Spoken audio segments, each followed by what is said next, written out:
رہے ہیں، نظر بد اور جادو میں فرق، اللہ نہ کرے کسی کو نظر لگ جائے تو اس کی تشخیص اور علاج شریعت کی روشنی میں۔ اچھا، ماشاء اللہ۔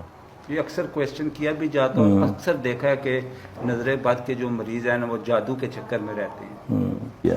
اب یہ بھائی نے جو سوال کیا ہے، اب نظر جو ہے، نظر ایک نظر کا لگ جانا، اب بعض لوگ چند لفظ پڑھ کے نا دنیا کے وہ ایسے کندھے اچک دیتے ہیں، یہ کیا ہوا؟ خالی نظر آنکھ سے نہیں لگتی، نظر زبان سے بھی لگتی ہے، نظر سوچ سے بھی لگتی ہے، نظر جن کی بھی لگتی ہے، نظر ماں کی بھی لگتی ہے، نظر حاسدین کی بھی لگتی ہے، ٹھیک؟ تو اس سے بچنے کا طریقہ بھی بتایا قرآن میں بھی اور احادیث میں بھی۔ رسول اللہ صلی اللہ علیہ وسلم فرمایا کہ میری آدھی امت قبروں میں چلی جاتی ہے نظر کی وجہ سے، یہ صحیح حدیث ہے، میری آدھی امت قبروں میں چلی جاتی ہے، جوان اونٹ ہنڈیا میں پک جاتا ہے، جوان قبر میں اور اونٹ ہنڈیا میں۔ تو اللہ محفوظ رکھے سب سے ان تین چیزیں جو ہے نا، جو عام جس کو لوگ بڑا ایزی لیتے ہیں، جادو ہو گیا، اس کو ہم بہت بڑا سمجھتے ہیں، ہائے جادو ہو گیا، نظر کے مقابلے میں ایک ذرہ بھی نہیں ہے جادو۔ نظر تو برباد کر کے نسلوں کو رکھ دیتی ہے، اس لیے فرمایا نا کہ اپنی خوشیاں اور اپنے راز چھپایا کرو، اپنی خوشیاں اور اپنے راز چھپا کے رکھا کرو۔ من شر النفاثات فی العقد ومن شر حاسد اذا حسد، اس میں ان بھائی کا سوال ہے، جواب ہے، جادو اور نظر میں فرق۔ من شر النفاثات فی العقد، یہ جادو ہو گیا، جو گرے لگا کر پھونکے مارتی ہیں، گرے لگا کر دھاگوں کو پھونک مارنا، چاہے قرآن پڑھنا چاہے کچھ اور پڑھنا، وہ جادو میں کنورٹ ہو جاتا ہے۔ یہاں مطلق فرما دیا اللہ نے، من شر میں اللہ کی پناہ میں آیا، اعوذ باللہ من الشیطان الرجیم، بسم اللہ الرحمن الرحیم، قل اعوذ برب الفلق، میں اللہ کی اس رب کی پناہ میں آیا جو پھاڑنے والا ہے۔ کیا پھاڑتا ہے؟ جو اندھیروں کو پھاڑ کے صبح میں ہمیں داخل کرتا ہے۔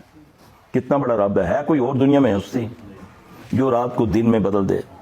ہم نے تو جگہ جگہ بنا رکھے ہیں، یہ کرنی والا وے، ہے نا، یہ پہاڑ نو روک لینا وے، یہ سمندر نو لت مار کے روک لینا وے۔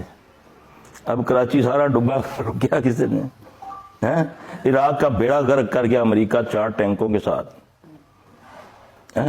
کوئی کر سکا اس کا، زندہ یا مردہ اس کا؟ ان کہاوتوں سے، من شر ما خلق، اس رب سے میں اس کی پناہ میں آیا، پھر کہوں گا تو آئے گا، من شر غاسق اذا وقب، ہمارے تو دن اندھیروں میں ہوتے ہیں، ہمیں تو حکم ہے کہ اندھیروں کے شر سے بچو۔ پارکوں میں ادھر مغرب ہوئی، ادھر اندھیرا چھانے کا وقت ہے، بچوں کو لے کر پارکوں میں چلے گئے، ڈاکٹروں کے پاس، بازاروں میں، آؤ محمد صلی اللہ علیہ وسلم پوچھتے ہیں اس وقت کیا کرنا ہے ہمیں؟ آپ نے فرمایا مغرب سے پہلے اپنے جانور اور اپنے بچوں کو گھروں میں بند کر لیا کرو، اس وقت جنات شیاطین کے نکلنے کا وقت ہوتا ہے، وہ تمہارے بچوں کی دبر میں انگلی کرتے ہیں۔ اپنے دروازوں پر اللہ کا نام لے لیا کرو، بسم اللہ کر کے اپنے دروازے تو اللہ کیا کہہ رہا ہے؟ نبی صلی اللہ علیہ وسلم کہہ، کل کہہ دیا ہے محمد صلی اللہ علیہ وسلم، تو محمد اور تیری ساری امت صلی اللہ علیہ وسلم، ساری انسانیت یہ کہے گی تو میں بچاؤں گا۔ قل اعوذ برب الفلق من شر ما خلق، کہ اس شر سے جو اے اللہ تو نے پیدا کیا۔ شیطان کو کس نے پیدا کیا؟ تو ہمیں اس کے شر سے کون بچائے گا؟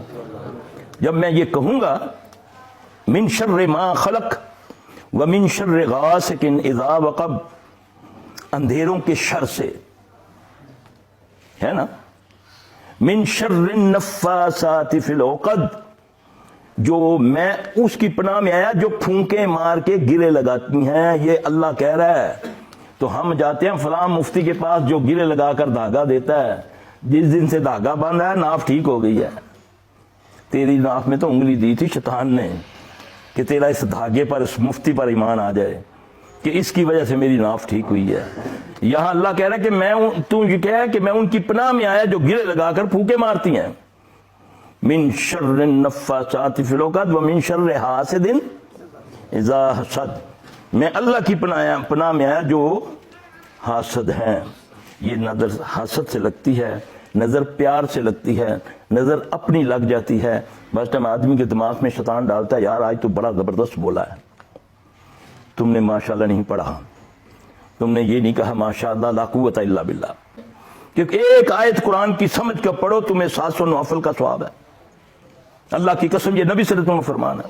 اور تجھے علماء سو کہتے ہیں کہ قرآن کو سمجھنا نا یہ بڑا مشکل ہے, یہ کسی کو عام کو سمجھ نہیں آتی ہے. ایسا نہیں, اللہ اس کا رسول کہے اس میں غور کر, کہاں شروع ہوتا ہے کہاں آ کر مکمل قرآن ہوا.